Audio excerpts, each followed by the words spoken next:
दोस्तों, welcome back to my YouTube channel zero to infinity.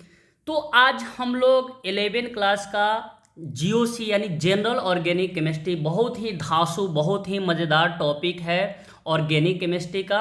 General organic chemistry हम लोग पढ़ने जा रहे हैं। तो जनरल ऑर्गेनिक केमिस्ट्री में सबसे पहले हम लोग जानेंगे reactive intermediate. General organic chemistry में सबसे पहले किसके बारे में जानेंगे? रिएक्टिव इंटरमीडिएट क्या होता है। तो देखो कि अगर हम रिएक्टेंट का रिएक्शन, एक केमिकल रिएक्शन में क्या होगा जी कि रिएक्टेंट का रिएक्शन किसके साथ? रिएजेंट के साथ। रिएक्टेंट का रिएक्शन रिएजेंट के साथ कराते हैं तो क्या बनता है? इंटरमीडिएट बनेगा। क्या बनेगा?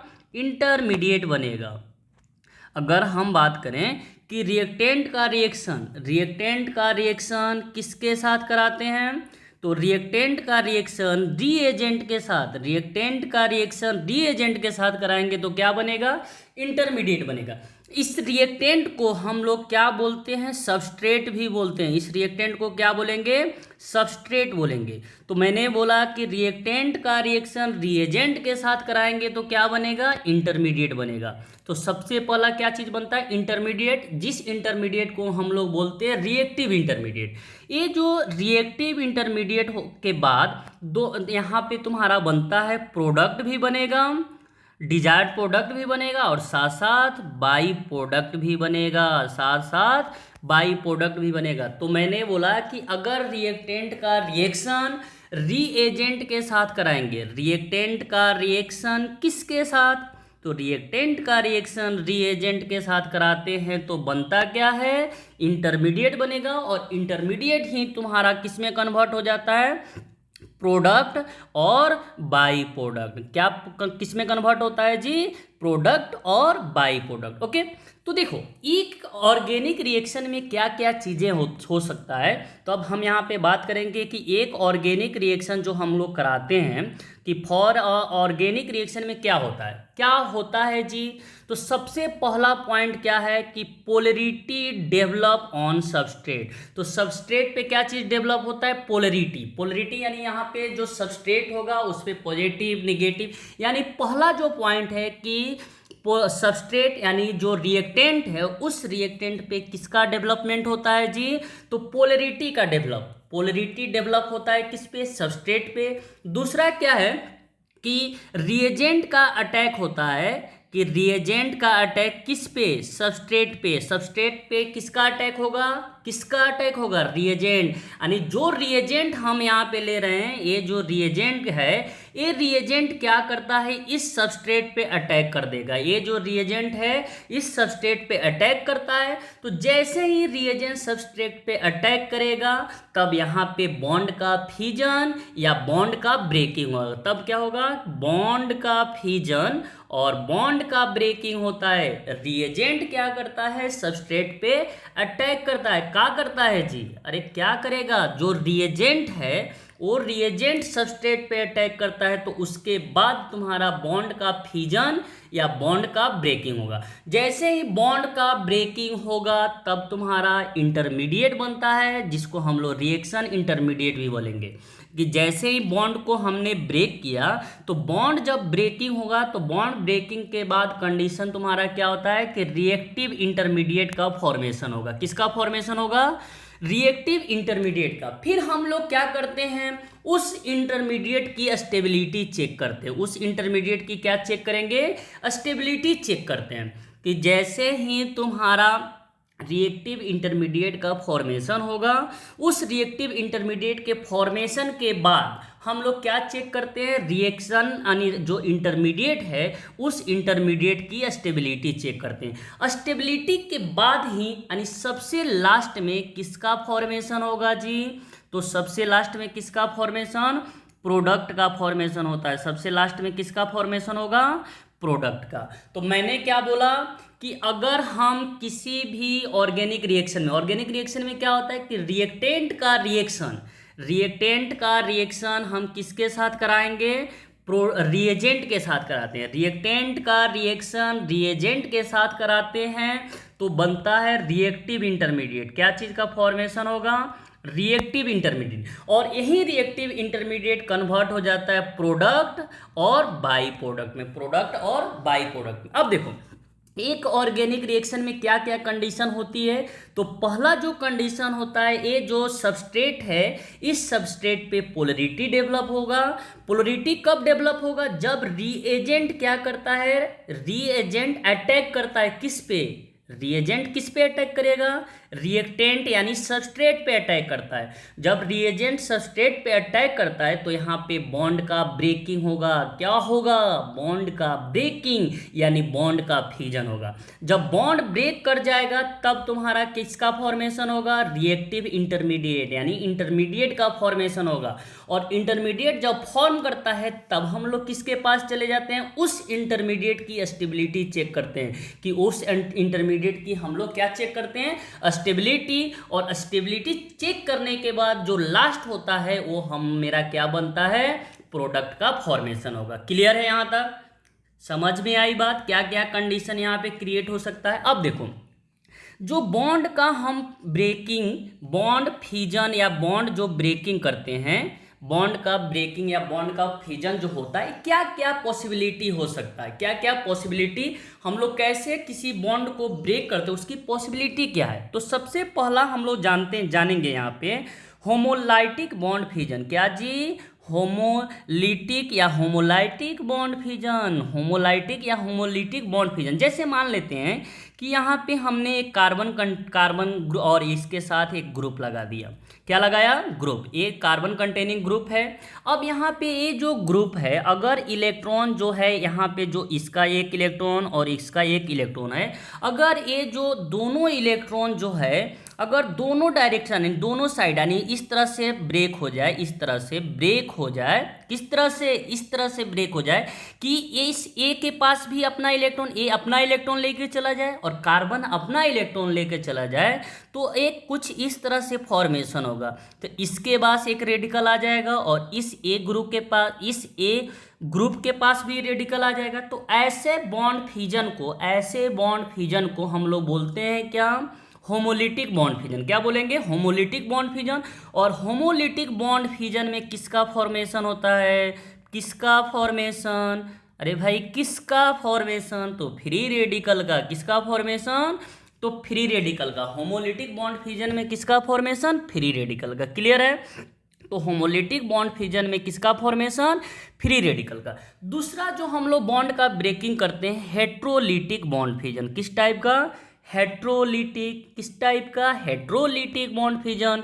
मतलब अगर हम यहाँ पे कोई कार्बन के साथ कोई ग्रुप इस तरह से लगा दें कि इसका जो कार्बन का जो इलेक्ट्रॉन है, यहाँ पे ध्यान दो कि ये जो कार्बन और इस ग्रुप का, इस कार्बन और इस ग्रुप का इलेक्ट्रॉन एक कार्बन के पास चला जाए, कुछ इस तरह से ब्रेक हो कि ये जो दोनों इलेक्ट्रॉन कार्बन अपने तरफ खींच ले। कौन खींचे, कार्बन अपने तरफ खींच लेगा। तो जैसे ही कार्बन के पास दोनों इलेक्ट्रॉन चला गया तो इस कार्बन पे कौन सा चार्ज, माइनस चार्ज, और इस ग्रुप पे जो हो जाएगा प्लस चार्ज। तो इसको हम लोग बोलते हैं कार्बे एनायन। क्या बोलेंगे, कार्बे एनायन। अगर जो दोनों इलेक्ट्रॉन है ग्रुप का और कार्बन का, कार्बन अपने तरफ खींच ले, तब यहाँ पे जो रिएक्टिव इंटरमीडिएट बनेगा क्या बनेगा, कार्बे एनायन। ये तुम्हारा दूसरा पॉसिबिलिटी हुआ। तीसरा पॉसिबिलिटी क्या हो सकता है कि अगर हम इसका यानी ये जो कार्बन कंटेनिंग जो ग्रुप है, कार्बन कंटेनिंग जो ग्रुप लगा हुआ है, अब ग्रुप जो यहाँ पे जो लगा हुआ है, ये ग्रुप क्या करेगा, इसके इलेक्ट्रॉन को अपने तरफ खींच लेगा। इसके इलेक्ट्रॉन को जब अपने तरफ खींचेगा तो इस कार्बन पे कौन सा चार्ज, पॉजिटिव चार्ज, और इस ग्रुप पे कौन सा चार्ज, निगेटिव चार्ज। तो इस कंडीशन में जो रिएक्टिव इंटरमीडिएट बनेगा, इस कंडीशन में, किस कंडीशन में, इस कंडीशन में जो रिएक्टिव इंटरमीडिएट बनेगा, ये जो रिएक्टिव इंटरमीडिएट बनेगा ये हो जाएगा कार्बोकेटायंस का। क्या बनेगा जी, कार्बोकेटायन। तो देखो मैंने आपको बताया कि बॉन्ड का जो फ्यूजन होता है, बॉन्ड की ब्रेकिंग जो होगी कितने तरीके से होती है? दो तरीके से। कितने तरीके से? दो। एक होता है होमोलिटिक बॉन्ड फ्यूजन, और होमोलिटिक बॉन्ड फ्यूजन से किसका फॉर्मेशन? फ्री रेडिकल का। और हेट्रोलिटिक बॉन्ड फ्यूजन में दो कंडीशन हो गया हेट्रोलिटिक बॉन्ड फ्यूजन का, ये फर्स्ट हो गया, ये सेकेंड हो गया। तो फर्स्ट वाले में अगर कार्बन दोनों इलेक्ट्रॉन अपने तरफ क्या कर ले? अट्रैक्ट कर ले, खींच ले, तो यहाँ पे किसका फॉर्मेशन होगा? कार्बेनाइन का। अगर ग्रुप इलेक्ट्रॉन कार्बन का भी अपने तरफ खींच ले, अट्रैक्ट कर ले, तो यहाँ पे जिसका फॉर्मेशन होगा कार्बोकेटाइन। और भी तुम्हारा होता है, कार्बिन भी होता है, नाइट्रीन भी होता है, जो हम लोग आगे नेक्स्ट लेक्चर में जब भी आएंगे वहाँ पे हम लोग यहाँ पे पढ़ेंगे। तो मेनली हम लोग यहाँ पे जो देखें, जो हेट्रोलिटिक बॉन्ड फ्यूजन या होमोलिटिक बॉन्ड फ्यूजन में कितने तरह की पॉसिबिलिटी? तीन तरह की। एक तुम्हारा फ्री रेडिकल बना, दूसरा तुम्हारा कार्बेनाइन बना, तीसरा तुम्हारा क्या बना जी? कार्बोकेटाइन। ओके, तीसरा क्या बना? कार्बोकेटाइन बना। अब हम लोग को जो मेन जो टॉपिक है जीओसी फर्स्ट में जो मेन टॉपिक है इलेक्ट्रॉन डिस्प्लेसमेंट इफेक्ट, यानी इफेक्ट कौन कौन से इफेक्ट है उसको बारे में हमको क्या करना है? पढ़ना है। तो देखो, there are different effects which are present in a molecule, यानी एक मोलिक्यूल के अंदर एक मोलिक्यूल बोल सकते हो, एक आयन बोल सकते हो, उस मोलिक्यूल और उस आयन के अंदर बहुत सारे डिफरेंट तुम्हारा डिफेक्ट होता है। तो यहाँ पे जो डिफेक्ट होगा, इसमें इलेक्ट्रॉन जो होगा या तो डीलोकलाइज होगा, या इसमें क्या हो सकता है? इलेक्ट्रॉन का डीलोकलाइजेशन होगा। मतलब एक जगह से दूसरे जगह का इलेक्ट्रॉन का लोकेशन चेंज होगा। एक एटम से दूसरे एटम के तरफ इलेक्ट्रॉन का क्या होगा जी? लोकेशन चेंज होगा। या हम बोल सकते हैं कि यहाँ पे ट्रांसफर हो सकता है। क्या हो सकता है? ट्रांसफर हो सकता है, या पार्शियली माइग्रेशन हो सकता है। एक एटम से दूसरे एटम में क्या हो सकता है? पार्शियली माइग्रेशन हो सकता है। बात समझ में आया? अरे कहाँ है? समझ में आया कि ना? समझे कि इलेक्ट्रॉन डिस्प्लेसमेंट इफेक्ट, या इसी को हम लोग बोलते हैं ऑर्गेनिक में इफेक्ट भी नाम से बोलते हैं। तो एक मोलिक्यूल और एक आयन के अंदर बहुत सारे डिफेक्ट हो सकते हैं। एक मोलिक्यूल और एक आयन के अंदर क्या क्या बहुत सारे डिफेक्ट्स हो सकते हैं। पहला क्या होगा कि इलेक्ट्रॉन एक एटम से दूसरे एटम में डीलोकलाइज होगा। क्या कंडीशन हो सकता है? कि इलेक्ट्रॉन जो होगा एक एटम से दूसरे एटम में डीलोकलाइज होगा, या ट्रांसफर हो सकता है। क्या हो सकता है? ट्रांसफर हो सकता है, या पार्शियली माइग्रेशन हो सकता है एक एटम से दूसरे एटम के तरफ। समझ में आया कि इलेक्ट्रॉनिक डिस्प्लेसमेंट में क्या कंडीशन है जी? कि एक मॉलिक्यूल या आयन के अंदर बहुत सारे डिफरेंट टाइप के डिफेक्ट होते हैं, यानी इफेक्ट, डिफेक्ट नहीं इफेक्ट होते हैं। एक मॉलिक्यूल्स और एक आयंस के अंदर अगर हम ऑर्गेनिक रिएक्शन करा रहे हैं, तो उस ऑर्गेनिक रिएक्शन में एक मॉलिक्यूल या एक जो आयन दे रहे हैं उसमें डिफरेंट टाइप के इफेक्ट हो सकते हैं। और वो डिफरेंट टाइप के इफेक्ट में क्या क्या पॉसिबिलिटी हो सकती है कि इलेक्ट्रॉन जो होगा एक एटम से दूसरे एटम में डीलोकलाइज होगा, यानी अपना लोकेशन चेंज करेगा। दूसरा क्या हो सकता है कि ट्रांसफर हो सकता है। दूसरा क्या? ट्रांसफर। और तीसरा पॉसिबिलिटी क्या हो सकता है? पार्शियली माइग्रेट हो जाता है। क्या होता है? पार्शियली माइग्रेशन होगा। ये जो इफेक्ट होता है, बार बार मैं बोल रहा हूँ डिफेक्ट, डिफेक्ट नहीं है भैया, क्या है? इफेक्ट है। क्या? इफेक्ट। ये जो इफेक्ट जो होता है ये कितने टाइप के? दो टाइप के। तो टाइप्स ऑफ इफेक्ट का बात करें तो टाइप्स ऑफ इफेक्ट में ये तुम्हारा कितने टाइप का इफेक्ट होता है? दो टाइप का। एक को बोलते हैं परमानेंट इफेक्ट। एक क्या होता है? फर्स्ट जो होता है परमानेंट इफेक्ट, परमानेंट इफेक्ट। और परमानेंट जो इफेक्ट होता है ये भी कितने टाइप का हो जाता है? तो परमानेंट इफेक्ट तीन टाइप के। कितने टाइप के? परमानेंट इफेक्ट तीन टाइप के। पहला होता है इंडक्टिव इफेक्ट, पहला जो होगा इंडक्टिव इफेक्ट, और इंडक्टिव इफेक्ट को ही हम लोग बोलते हैं आई इफेक्ट। इंडक्टिव इफेक्ट को क्या बोलते हैं? I effect. तो परमानेंट इफेक्ट में पहला हो गया इंडक्टिव इफेक्ट। सेकेंड जो होता है रेजोनेंस इफेक्ट। सेकेंड क्या? Resonance effect. सेकेंड क्या? Resonance effect. और थर्ड जो होता है हाइपर कंजुगेशन। थर्ड तुम्हारा हाइपर कंजुगेशन। तो जो परमानेंट इफेक्ट है वो कितने टाइप के? तीन टाइप के। कौन कौन से? इंडक्टिव इफेक्ट, रेजोनेंस इफेक्ट और हाइपर कंजुगेशन इफेक्ट। सेकंड जो होता है टेम्पोररी इफेक्ट, सेकंड मेरा क्या, सेकंड क्या, टेम्पोररी इफेक्ट। तो टेम्पोररी इफेक्ट में, टेम्पोररी इफेक्ट जो होता है ये भी कितने टाइप का, दो टाइप का। टेम्पोररी इफेक्ट कितने टाइप का, दो टाइप का। तो दो में पहला कौन सा हो गया, electromeric effect, electromeric, electromeric effect. और सेकंड जो इसका होता है इंडक्टोमेरिक इफेक्ट, इंडक्टोमेरिक इफेक्ट। तो टोटल इफेक्ट यहाँ पे कितने हो गए, 5 टाइप के। पहला तुम्हारा हो गया परमानेंट इफेक्ट, और परमानेंट इफेक्ट में कौन कौन से जी, तो परमानेंट इफेक्ट में हो गया कि inductive effect, resonance effect, hyper conjugation. Temporary में इलेक्ट्रोमेरिक इफेक्ट, इंडक्टोमेरिक इफेक्ट। जैसे अगर हम यहाँ पे देखें, जैसे एक मान लेते हैं कि आपके पास ग्रुप इस तरह से दिए HCl, तो HCl में क्या होगा कि ईएन डिफरेंस के कारण, HCl में ईएन डिफरेंस के कारण इस पे पार्शियली निगेटिव और इस पे पार्शियली पॉजिटिव। तो यहाँ पे जो ट्रांसफर हो रहा है, यहाँ पे इलेक्ट्रॉन की पार्शियली शिफ्टिंग हो रहा है। क्या हो रहा है, पार्शियली शिफ्टिंग। किसका, अरे किसका, किसका, यानी इलेक्ट्रॉन का क्या हो रहा है जी, पार्शियली शिफ्टिंग। तो इस HCl में जो Cl पे पार्शियली, यानी Cl पे पार्शियली नेगेटिव और हाइड्रोजन पे जो पार्शियली पॉजिटिव है, तो यहाँ पे जो इलेक्ट्रॉन का जो शिफ्टिंग हो रहा है, क्या हो रहा है, पार्शियली शिफ्टिंग हो रहा है। लेकिन अगर मान लेते हैं कि अगर हम एक ऐसा कंपाउंड दें, जैसे अगर हम लिखें HCOO निगेटिव, तो यहाँ पे क्या होगा इस कंडीशन में कि यहाँ पे H, अब यहाँ पे इस O पे निगेटिव और यहाँ पे इस पे क्या हो गया डबल बॉन्ड। यहाँ पे देखो क्या हुआ, यहाँ पे क्या हुआ कि ये ऑक्सीजन को 1 बोल रहे हैं, तो यहाँ पे 2, यहाँ पे ये 1, यहाँ पे 2। अब देखो यहाँ पे क्या हुआ, इलेक्ट्रॉन का डीलोकलाइजेशन हुआ। इलेक्ट्रॉन का क्या हुआ, डीलोकलाइजेशन, या बोल सकते हो कंप्लीट शिफ्टिंग ऑफ इलेक्ट्रॉन। पहले था 1 से 2, यहाँ पे देखो 1 पे था तुम्हारा सिंगल बॉन्ड, 2 पे था डबल बॉन्ड, लेकिन अब यहाँ पे हो गया जो 1 ऑक्सीजन है, फर्स्ट ऑक्सीजन, वो डबल बॉन्ड बना दिया, 2 पे तुम्हारा सिंगल बॉन्ड। तो इस कंडीशन को हम लोग बोलते हैं delocalised of electron, delocalised of electron, या इसी को हम लोग बोलते हैं कंप्लीट शिफ्टिंग ऑफ इलेक्ट्रॉन। तो क्या क्या हमने पढ़ा अभी कि देखो, जनरल ऑर्गेनिक केमिस्ट्री में अभी तक हमने क्या पढ़ा है, रिएक्टिव इंटरमीडिएट। अगर हम रिएक्टेंट का रिएक्शन, किसका रिएक्शन, रिएक्टेंट का रिएक्शन रिएजेंट के साथ कराएंगे तो रिएक्टिव इंटरमीडिएट बनता है। इस रिएक्टेंट को ही हम लोग क्या बोलते हैं, सबस्ट्रेट बोलते हैं। इस रिएक्टेंट को क्या बोलेंगे, सबस्ट्रेट बोलेंगे। और ये जो रिएक्टिव इंटरमीडिएट होता है, ये तुम्हारा प्रोडक्ट और बाई प्रोडक्ट में कन्वर्ट हो जाता है।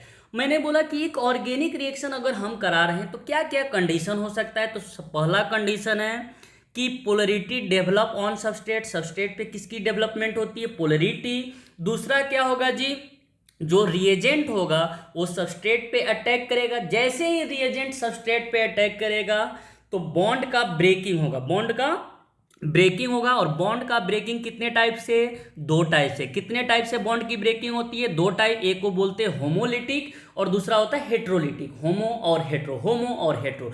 तो होमो में फ्री रेडिकल का फॉर्मेशन होता है, लेकिन हेट्रो में कार्बोकेटायन और कार्बे एनायन का फॉर्मेशन होता है। फिर जो एक कार्बोकेटायन, कार्बो एनायन या तुम्हारा फ्री रेडिकल बना, इसका हम लोग क्या करते हैं, स्टेबिलिटी चेक करेंगे। और आफ्टर स्टेबिलिटी किसका फॉर्मेशन होता है जी, प्रोडक्ट का फॉर्मेशन होता है। तो होमोलिटिक में फ्री रेडिकल, हेट्रोलिटिक में कार्बो एनायन और कार्बोकेटायन। फिर मैंने बोला इलेक्ट्रॉन डिस्प्लेसमेंट इफेक्ट, या इसी को बोलते हैं इफेक्ट। तो कोई भी ऑर्गेनिक कंपाउंड जो है उसमें एक मॉलिक्यूल और आयन के बीच बहुत सारे डिफरेंट इफेक्ट होते हैं। उसमें क्या क्या कंडीशन होता है कि इलेक्ट्रॉन का डिलोकलाइजेशन होगा, या ट्रांसफर हो सकता है, या पार्शियली माइग्रेशन हो सकता है। क्या हो सकता है, पार्शियली माइग्रेशन होता है एक एटम से दूसरे एटम में।